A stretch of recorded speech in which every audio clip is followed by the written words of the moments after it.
Hello my hungry peeps, this is Kat, aka Kakibot, and today I am bringing you yet another one of those videos about all the new indie places in Edinburgh that have opened in the past couple of months that sell tasty food, delicious drinks, and most importantly, all sorts of ways of caffeinating yourself, which is usually my biggest priority. Today I would like to visit 9 of them. Maybe if we're lucky, we're gonna make it a whole round 10. So sit down, watch this video, take some notes on all the cool places I'm gonna take you to, and hopefully you can support some new budding hospitality businesses here in the wonderful, beautiful city of Edinburgh. Now, we're gonna start by a couple of coffee shops, I think, because there's always so many of those just popping up in Edinburgh, and in my opinion, there's never enough of them. Let's go get some coffee.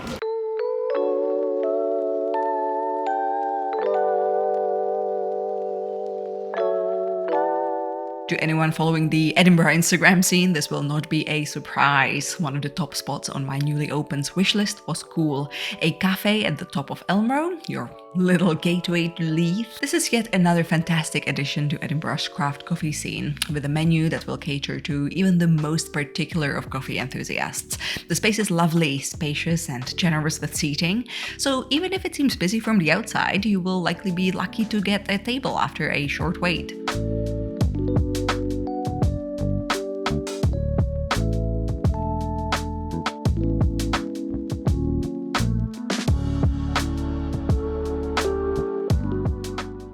On the day of our visit, the full food menu wasn't out yet, but when you're watching this, you will also be able to order some Turkish eggs, granola, pancakes, and other brunchy treats.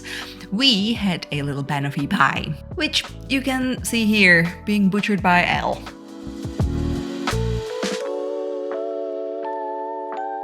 Over in one of my favorite parts of Edinburgh, Brunsfield, you will now find a little spot that has set out to be a bit of an antidote for all the black sheep and blank street matcha. Here it is made the traditional way, bamboo whisk and all. We tried the kuromitsu with Japanese black sugar syrup and also their matcha peach creation. That one was my favorite. The sweet summery peach really plays well with earthy matcha, so I do recommend you try that. You can also treat yourself to a wee lunch here. We tried the egg sando, one of my favorite things to get from a Japanese konbini store. It is made with hard-boiled eggs and Japanese mayo on soft sweet bread. Very yum. And also we tried some veggie dumplings. Overall, a great little spot for a light lunch and a huge menu of matcha options made well. Leith locals were very saddened by the news of Hobbs leaving Leith Walk and moving over to Fife. However, the new tenant in the space, Slow Lane, is actually just as fantastic. Gotta say, I was impressed with their selection each time I visited, so, twice now already.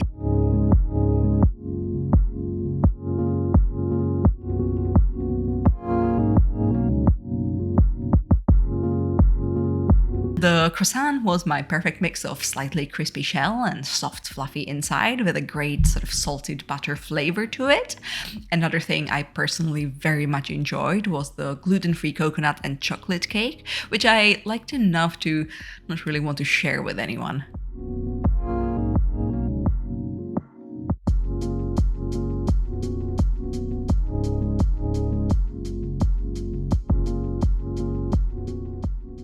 If you are out and about in the Grassmarket area, there is now a new specialty coffee shop for you to take advantage of, Hawker. This persimmon orange Estonian-owned little cafe will cater to your caffeine and food needs. Their cakes looked amazing, and so did the sandwiches and breakfast bowls. Plus, being Estonian, they also stock kvass, a fermented soft drink from the northeast of Europe. So yeah, Hawker has you sorted even if you're on a quest to try something completely new. Okay, so now that we got some tasty liquid stimulants in us, I think it is time to get some actual food in our tummies also. And I think we're gonna start with something I'm very excited about, which is an actual A5 Wagyu beef. Yay! So yeah, we're gonna hop on a bus and we're gonna move our butts over to the south side of Edinburgh and see just how good this tasty Wagyu actually is.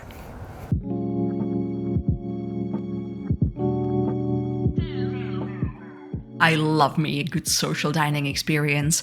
In winter, that might be a good hot pot or a humongous plate of tasty Ethiopian food, but in summer, may I recommend Japanese-style barbecue. This is Yakiniku in Newington, who let you have full control and all the fun with their luxurious cuts of meat, seafood and veg, all at pretty wallet-friendly prices for the special experience you're getting. We even got to try some of their Wagyu beef, the butteriest, marbliest beef you've ever had. On paper, the portions sound like you're not getting much for your money, but perhaps thanks to the mindful DIY-style dining, you will likely be satisfied with less than you originally thought. Overall, a very cool night out to try out with friends.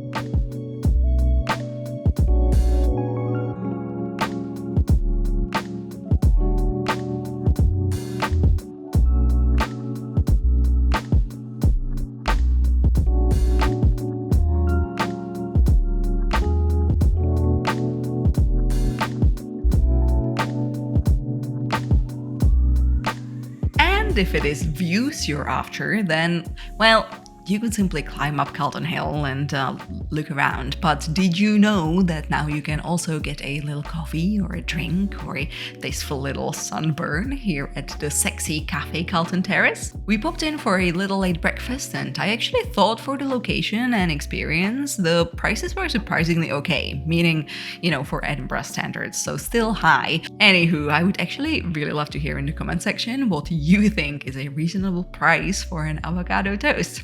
Very curious.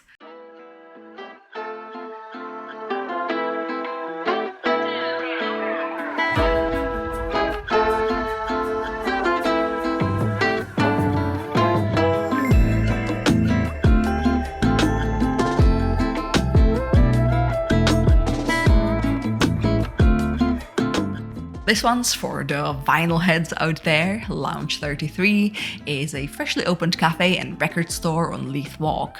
They seem to have a nice selection of gluten-free treats packaged well for allergy safety, and I gotta say they seem to overlap a lot with my own taste in music because some of their vinyls were very much calling my name.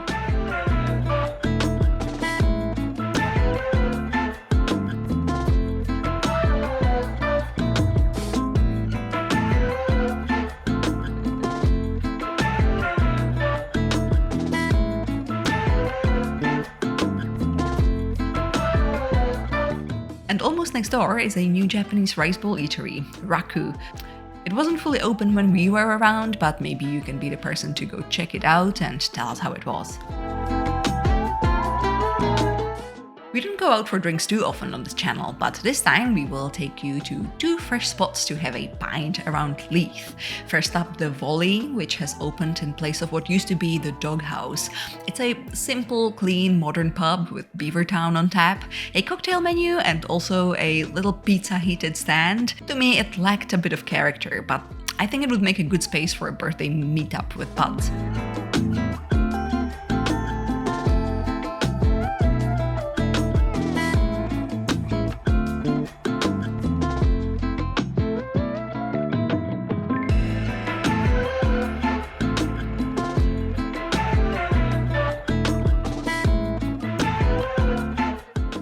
Now, Finch is almost a bit of an antidote for pubs like Volley.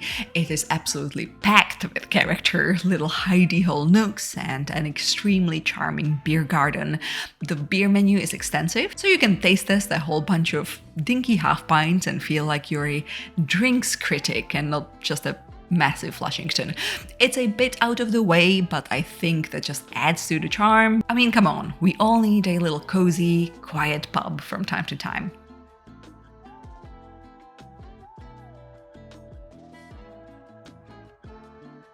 So, I hope that this time the ones of you who always ask me to go to some pubs are at least a little bit satisfied. I know these are not like, your traditional old man pubs, but they are pretty-ish new young person pubs, which I always feel a lot more comfortable around.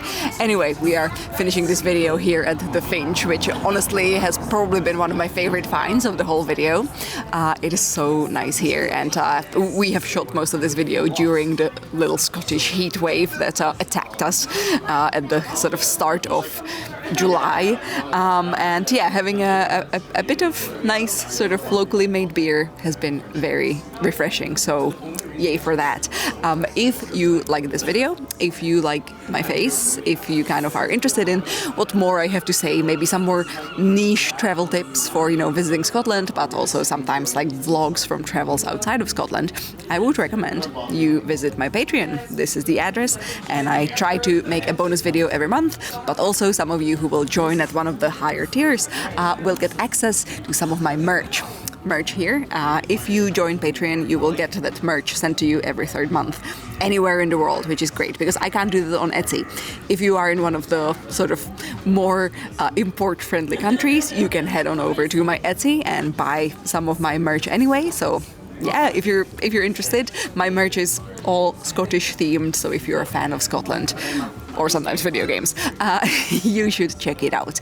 I also have a little map of my favorite places here in Edinburgh, especially for people who are visiting for their first or second time. You should check it out. It's over on a platform called MAPPR, who have been super kind to reach out to me and collaborate with me. You can leave me a little tip there and get access to 100 plus places that I would recommend to anyone who's visiting Edinburgh for their, you know, one of their first times and maybe is looking for, you know, like local tips. And also, if you want to stay in touch with me and sometimes maybe even say hi or, you know, ask about something random, you can give it a go over on Instagram, Kakibot, where I'm more nerdy and illustraty, or Kakiblog, where I am focusing more on my life in Scotland and travel tips and foodie tips. So yeah, whichever one you prefer, or both, yeah, come say hi to me over on Instagram. Now, this is it from me. You can, as always, leave some tips on more newly opened businesses down in the comment section. I will read them all, and I will appreciate every one of them. Okay, that is it from me. Hopefully you had as much of a good time as I did, and I shall see you soon. Bye.